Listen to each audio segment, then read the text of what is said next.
Uttarakhand prime में आपके साथ हूं मैं दीप बाफिला। बुलेटिन की शुरुआत हल्द्वानी से मिल रही बड़ी खबर के साथ। हल्द्वानी में अतिक्रमण के खिलाफ एक्शन शुरू हो चुका है। बड़ी खबर, बनभूलपुरा के लाइन नंबर 8 और 12 में कार्रवाई। अवैध बिल्डिंग पर बुलडोजर चला। ये देखिए आप तस्वीर आपको दिखा रहे हैं। कुमाऊं कमिश्नर के निर्देश पर यह कार्रवाई यहां पर की गई है। अवैध बिल्डिंग बताई जा रही है जहां पर यह बुलडोजर वाली कार्रवाई हो रही है।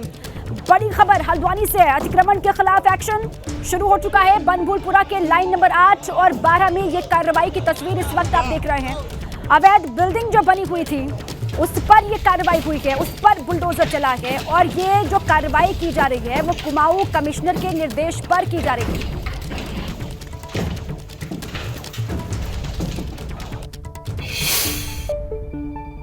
और इसी क्रम में इन दोनों निर्माणों को ध्वस्त करने के लिए जो नोटिस जारी किया गया था उसके क्रम में जो भवन स्वामी थे, अवैध निर्माणकर्ता थे, उनके द्वारा 2 दिन का समय मांगा था, वो कल पूरा हो चुका था। ध्वस्त करने में वो सफल नहीं हो पाए थे, इसलिए पुलिस प्रशासन, जिला विकास प्राधिकरण और नगर निगम की संयुक्त टीम आज कार्रवाई कर रही है।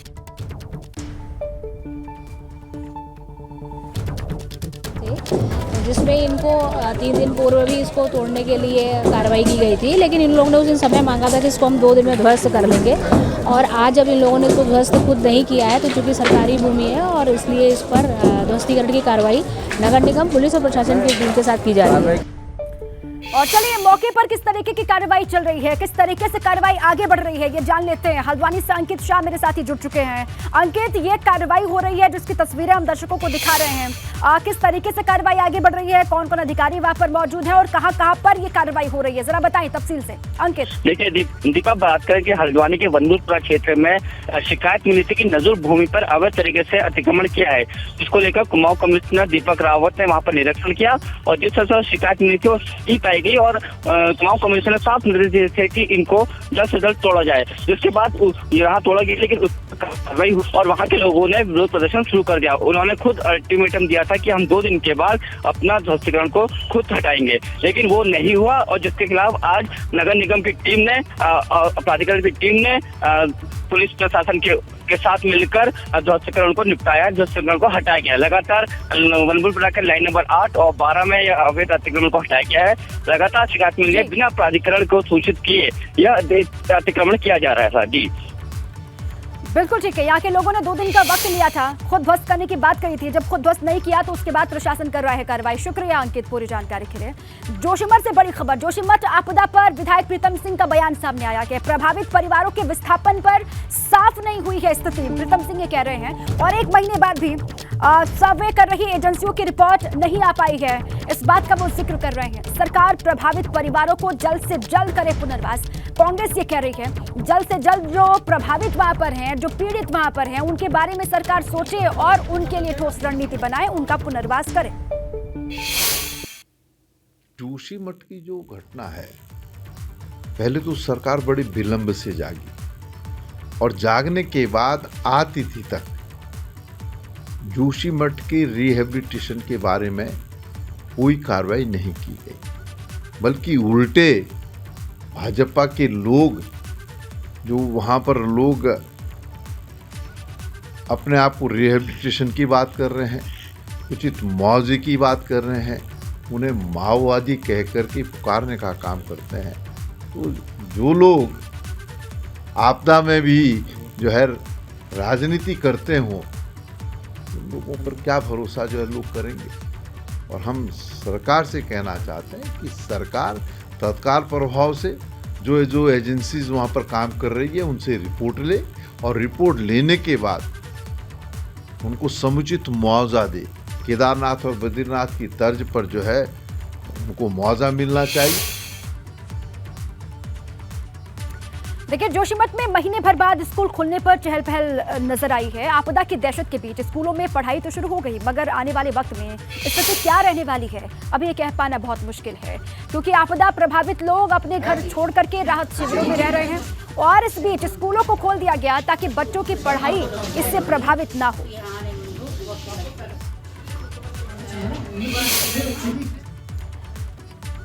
देहरादून से खबर, देहरादून में मसूरी मैगी पॉइंट पर एक कार में आग लग गई। देखते ही देखते कार में आग फैलने लगी और पूरी की पूरी कार आग की चपेट में आ गई। गनीमत ये रही कि कार सवार समय रहते बाहर निकल आए, जिससे उनकी जान बच गई। ये घटना बीती रात करीब 9:30 बजे के आसपास की बताई जा रही है और मौके पर पहुंची फायर ब्रिगेड की टीम ने कड़ी मशक्कत के बाद आग को बुझा लिया, आग पर काबू पा लिया। तस्वीर आप देख रहे हैं। गांधी परिवार पर दिए गए सैनिक कल्याण मंत्री गणेश जोशी के बयान पर कांग्रेस में आक्रोश बढ़ता जा रहा है और इसी को लेकर कांग्रेस कार्यकर्ताओं ने प्रदर्शन किया, गणेश जोशी का विरोध किया। शहादत कोई इनकी बपूती नहीं है, ये तो इनके साथ एक हादसा हुआ है। उससे उनकी मानसिकता और उनके बौद्धिक स्तर का पता चलता है। आदत हो गई है शहीदों का अपमान करने की। सैनिक कल्याण मंत्री गणेश जोशी के बयान पर कांग्रेस कार्यकर्ता भड़क गए हैं। गणेश जोशी के खिलाफ प्रदर्शन और नारेबाजी हो रही है। कांग्रेस का कहना है कि गणेश जोशी ने गांधी परिवार के बारे में अमर्यादित भाषा का इस्तेमाल किया है, जिसे बर्दाश्त नहीं किया जाएगा। कभी वो शहीदों का अपमान करते हैं, कभी सनातन धर्म को बदनाम करते हैं, ये उनका काम है। और जिस प्रकार का उन्होंने आपत्तिजनक बयान दिया है वो उन्हें शोभा नहीं देता। वो एक अच्छे मंत्री पद पे बैठे हुए हैं, तो ये उनकी संकुचित मानसिकता व अप्रवक्ता को दर्शाता है। कांग्रेस ने गणेश जोशी के बयान की भी निंदा की है। कांग्रेस का कहना है कि ऐसे बयान नेताओं की ओछी मानसिकता को दर्शाते हैं। शहादत इस आज़ादी के आंदोलन में भगत सिंह ने दी है, सावरकर ने दी है, चंद्रशेखर आजाद ने दी है। शहादत कोई इनकी बपूती नहीं है, ये तो इनके साथ एक हादसा हुआ है। शहादत में और हादसे में बहुत अंतर होता है। इंदिरा जी जिन्होंने इस देश को मजबूती देने का काम किया, इस देश के अंदर गरीबी को समाप्त करने का काम किया, जिनको पूरी दुनिया जो है लौह मेला के रूप में जानता था, उनकी शहादत को ये कहना कि ये शहादत नहीं है, तो अब आप अंदाज़ा लगा सकते हैं कि गणेश जोशी का बौद्धिक स्तर के क्या है। गणेश जोशी के बयान से कांग्रेस को भाजपा को घेरने का मौका मिल गया। कांग्रेस इसे तूल दे रही है और गणेश जोशी के बहाने पूरी भाजपा को ही कटघरे में खड़ा कर रही है। Bureau report, ABP Ganga.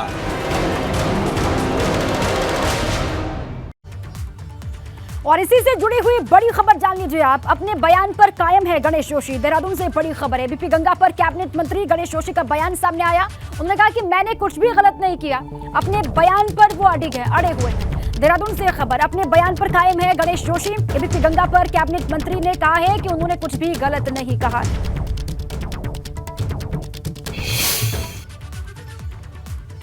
Gandhi परिवार को लेकर दिए गए बयान के बाद कांग्रेस गणेश जोशी के खिलाफ लगातार प्रदर्शन कर रही है। हमारे साथ हैं, बातचीत करते हैं कि बयान किस आधार पर दिया गया। सर, कांग्रेस लगातार आपका जो बयान गांधी परिवार को लेकर दिया गया था उसमें विरोध कर रही है, क्या कहेंगे आप? देखिए, जो राहुल जी ने जो लाल चौक पर बयान दिया था,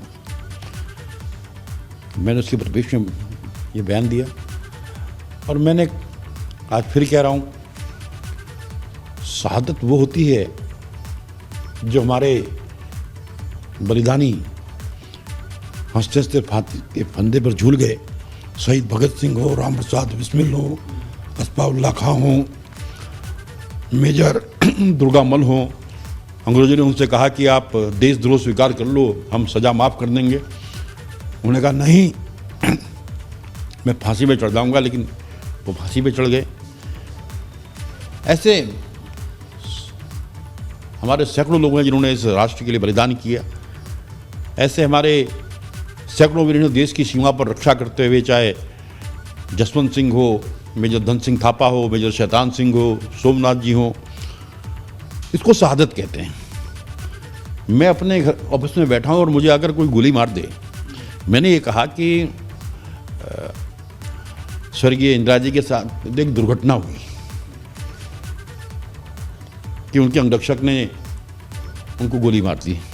ये दुर्घटना थी, ये एक हादसा था।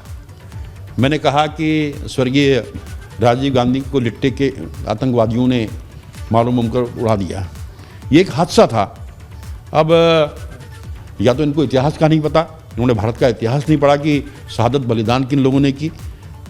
और आज मैं अपने बयान पे कायम हूँ, मैंने कोई गलत नहीं कहा। और जहाँ तक लाल चौक पे झंडा फहराने की आप बात कर रहे हैं, उसका श्रेय भी जाता है तो प्रधानमंत्री नरेंद्र मोदी जी को जाता है।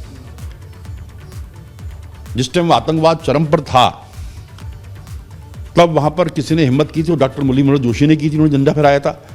आज जब धारा 370 खत्म हो गई, कश्मीर सुरक्षित है, तब कहते हैं कि हम लाल चौक पर झंडा फहराएंगे।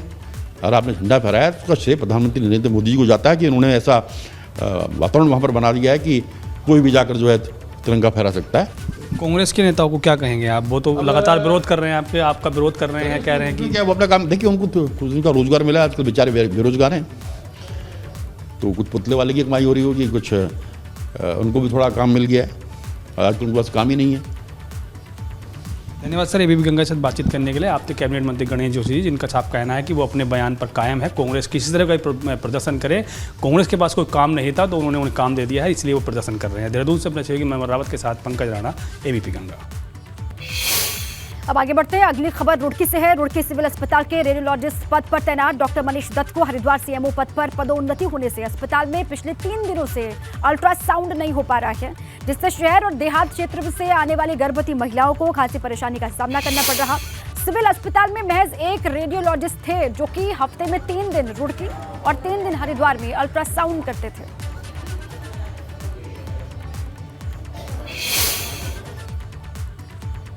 नेताजी मुलायम सिंह यादव की छोटी बहू और भाजपा नेता अपर्णा यादव बुधवार को उत्तरकाशी पहुंची और इस दौरान अपर्णा ने काशी विश्वनाथ मंदिर में पूजा अर्चना कर देश के खुशहाली की कामना की। अपर्णा यादव ने बजट को लेकर बयान दिया। अपर्णा ने कहा कि केंद्र सरकार ने बजट में महिलाओं का विशेष ध्यान रखा है, ये बजट महिलाओं के विकास के लिए मील का पत्थर साबित होगी।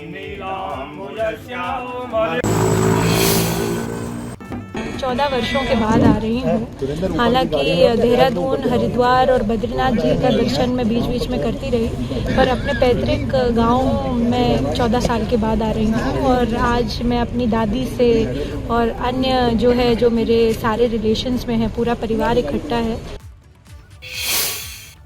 पौड़ी से अगली खबर। पौड़ी में जल जीवन मिशन योजना की धीमी रफ्तार से डीएम बेहद नाराज हैं। डीएम ने पेयजल निगम और जल संस्थान को निर्देश दिए हैं कि वह अधूरे पड़े कामों में तेजी लाएं। डीएम के निर्देश हैं कि फरवरी महीने के भीतर ही 110 कामों को पूरा कर लिया जाए। जल जीवन मिशन योजना के तहत अब तक 1700 काम पूरे हो चुके हैं, जबकि 717 काम प्रगति पर अभी हैं। महत्वपूर्ण बैठक थी और उसमें हमारे जो काम चल रहे हैं, 717 काम चल रहे हैं, 16 to 1700 के बीच में हमारे काम कंप्लीट हो चुके हैं। बड़ी जो स्कीम्स हमारी 59 स्कीम है जो 2 करोड़ से 5 करोड़ की उसमें आती हैं, तो उन सभी को पर्सनली मॉनिटर किए जाने और तेज़ी से ख़त्म किए जाने, और फरवरी मंथ में जो हमारी लगभग 110 काम कंप्लीट होने का एक टारगेट हम लोगों ने लिया है, तो इस तरीके से हम लोग इसे प्रायोरिटी पे ले रहे हैं। जामरानी बांध परियोजना के डूब क्षेत्र में आने वाले परिवारों का पुनर्वास करने की तैयारी शुरू हो चुकी है। सरकार ने प्रभावित परिवारों को भाबर से तराई क्षेत्र में बसाने की कवायद शुरू कर दी है। किच्चा के प्राग फार्म में सर्वे का काम पूरा कर लिया गया। जमरानी बांध परियोजना से प्रभावित 1327 परिवारों का विस्थापन किया जाना है। प्राग फार्म की 320 एकड़ जमीन पर जामरानी के डूब क्षेत्र में आने वाले प्रभावितों का पुनर्वास किया जाएगा। जो ये करने जा रहे हैं, इसकी स्कीम हम अब शीघ्रता के साथ अभी इसका प्रकाशन करेंगे, और फॉरेस्ट से भी हमारी सारी क्लियरेंस मिल गई है। अब वित्तीय स्वीकृति के बाद हम जमरानी निर्माण का काम शुरू कर रहे हैं। पौड़ी में कंडोलिया से किंकालेश्वर जाने वाली सड़क खस्ता हाल है। सड़क पर बना लैंडस्लाइड जोन फिर से सक्रिय हो गया है और ऐसे में यहां से सफर करने वाले हर पल खौफ के साए में रहते हैं। बीते साल इस जगह पर सड़क को चौड़ा किया गया था, तस्वीर भी आप देख रहे हैं, मगर सड़क किनारे बनाई गई सुरक्षा दीवार यहां पर टूट गई। पहाड़ी दरकने की वजह से मलबा सड़क पर आ गिरा। साथ ही लैंडस्लाइड जोन से सड़क के नीचे बसी एक बस्ती के ऊपर भी खतरा बना हुआ है। रोड कटी थी कम से कम 2-3 साल पहले, उसमें चौड़ीकरण हुआ था।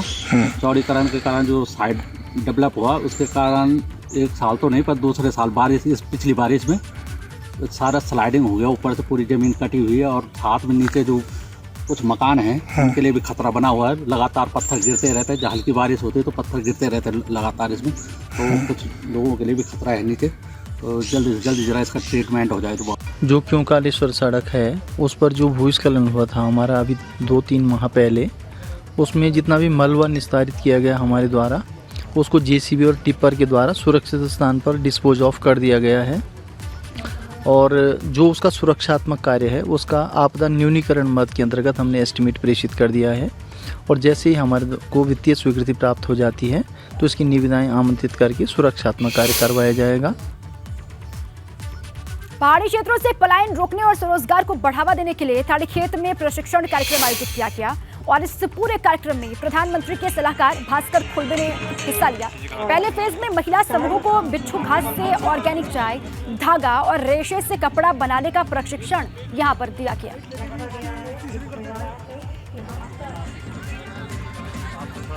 हमारा उद्देश्य है कि उत्तराखंड से पलायन मुक्त हो और पलायन मुक्त हो तो यहाँ के जो उत्पाद हैं, यहाँ की जो कृषि उपज है, यहाँ की जो औषधियाँ हैं, इनको रोजगार से जोड़ने का। तो हमारे NRLM और रीप की मदद से हमने हमारे पूर्व IAS और प्रधानमंत्री जी के पूर्व सलाहकार आदरणीय भास्कर खुल्बे जी से निवेदन किया था कि हमारे क्षेत्र में प्रशिक्षण शिविर खोला जाए। बिच्छू घास जिसको गांव में हमेशा या तो मास्टर जी की बेंत समझते थे या फिर गरीब लोगों की सब्जी समझते थे, उसे आज एक ऐसा रूप दिया है कि वो चाय के रूप में बड़े बड़े जगहों में, बड़े बड़े शहरों में, बड़े बड़े देशों में बिके और उससे जो रेशा निकलता है बिच्छू घास से, वो रेशे का फाइबर, उसका टेक्सटाइल या तो अंगवस्त्र या जैकेट या शॉल उसकी तरह से लोगों के पास सुसज्जित हो। रुद्रप्रयाग जिले की तहसील बसुकेदार के भवन निर्माण का रास्ता साफ हो गया है। तहसील भवन निर्माण के लिए पिछले 10 साल से जमीन पर विवाद चला आ रहा था, मगर अब उस पर भवन निर्माण की सहमति बन गई है। अब जल्द ही तहसील बसुकेदार का अपना भवन होगा और लोगों की मुश्किलों में भी कमी आएगी। काफ़ी दिनों से यहाँ पर एक सहमति नहीं बन पा रही थी, जिसमें विभिन्न स्थानों पर हम जगह देख रहे थे और इसमें आज सभी पक्षों के साथ बैठ के वार्ता की गई, जिसमें हमारे स्थानीय जनप्रतिनिधि भी थे और कुल मिला के ये सहमति भी बनी है कि जहाँ पर अभी तहसील चल रही है इसी में अगर पुनर्निर्माण किया जाए और इसी को एक यहीं पर, क्योंकि जगह भी अवेलेबल है और रोड से भी कनेक्टेड है, तो उसमें भी सभी लोगों ने सहमति व्यक्त करी। हरिद्वार से अगली खबर है। हरिद्वार में चोरों ने बड़ी वारदात को अंजाम दिया कि बहादुराबाद थाना क्षेत्र में नकाबपोश बदमाशों ने सात दुकानों के शटर तोड़कर चोरी की वारदात को अंजाम दिया। चोर लाखों का सामान चोरी करके अपने साथ ले गए। उन्होंने 2 बाइक भी चुरा ली। ये घटना सीसीटीवी में कैद हो गई है। फुटेज आप देख रहे हैं, जिसके आधार पर पुलिस इन चोरों की तलाश में जुटी हुई है।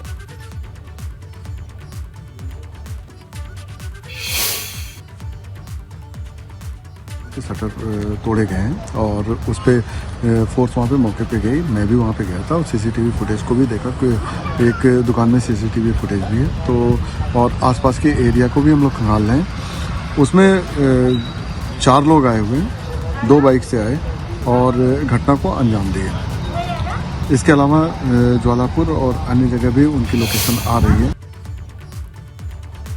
अंकिता हत्याकांड के आरोपी पुलकित आर्य का पॉलीग्राफी टेस्ट होना था, मगर टेस्ट से पहले पुलकित ने हाईकोर्ट में एप्लीकेशन लगा दी, जिसमें हाईकोर्ट ने पुलकित के नार्को और पॉलीग्राफी पर रोक लगा दी। अब इस पर जांच टीम 10 फरवरी को अपना पक्ष कोर्ट के सामने पेश करेगी। माना यह जा रहा था कि नार्को टेस्ट और पॉलीग्राफी टेस्ट से कहीं ना कहीं वीआईपी जैसे सवालों से पर्दा उठ सकता है, लेकिन पुलकित की ना अब मामले में शक का पैदा कर रही है। ये कहा जा रहा है कि पुलकित ने जो एप्लीकेशन लगाया उसके बाद शक और गहरा जाता है। दिल्ली में भी अपने एप्लीकेशन लगा के कोर्ट के थ्रू लगा के उन्होंने भी टाइम भी दे दिया था, 1 से लेकर 3 तारीख तक था।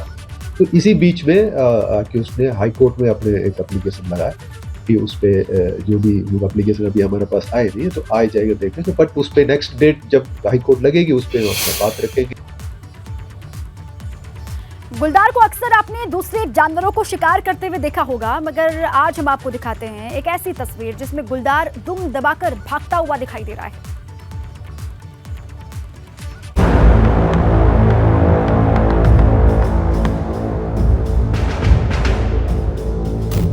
दुम दबाकर भागता गुलदार, कुत्तों के सामने निकली गुलदार की हवा। ये तस्वीरें नैनीताल की हैं। एक गुलदार के पीछे कुछ कुत्ते पड़े हुए हैं। गुलदार की जान पर बनाई है और इसलिए देखिए अब वो दुम दबाकर भाग रहा है।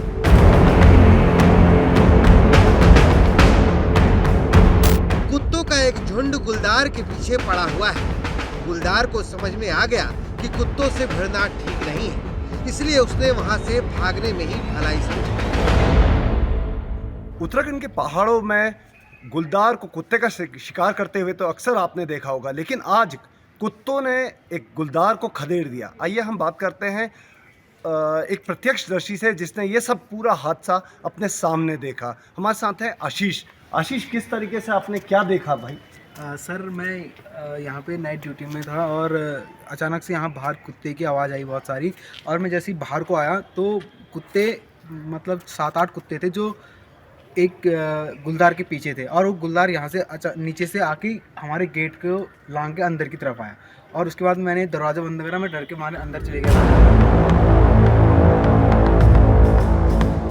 इस सीसीटीवी को देखिए, कुत्ते से बचने के लिए गुलदार होटल के गेट पर चढ़ जाता है, जिससे इसकी जान बच गई। अगर कुछ सेकंड की देरी और होती तो ये कुत्ते गुलदार की जान ही ले लेते। एबीपी गंगा के लिए नैनीताल से कमल जगाती की रिपोर्ट।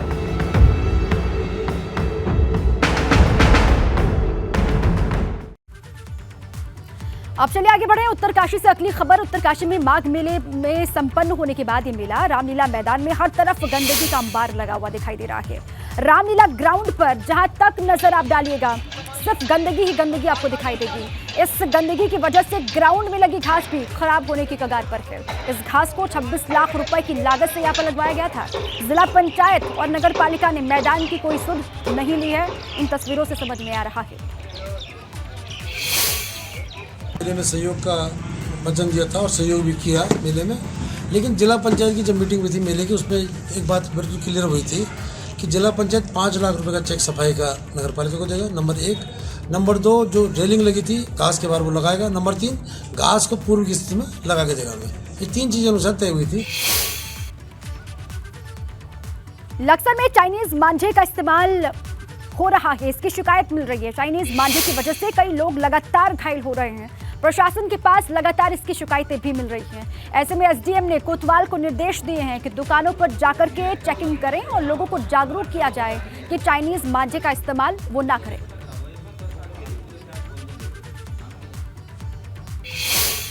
चाइनीज मांझा के संबंध में शिकायतें प्राप्त हुई है। इस संबंध में कोतवाल को बताया गया है कि इसके क्षेत्र में पूरा निरीक्षण करें, जांच करें। यदि इस प्रकार की कोई विक्रय क्षेत्र में पाया जाता तो संबंधित के विरुद्ध मुकदमा दर्ज करें, कार्रवाई करें, और इसमें एक अलग से अभियान भी चलाया जाएगा। और कोतवाल को मैंने आज कहा है कि वो अनाउंस भी करें इस संबंध में।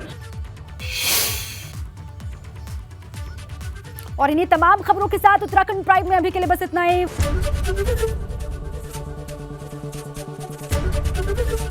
एबीपी गंगा, खबर आपकी, जुबान आपकी।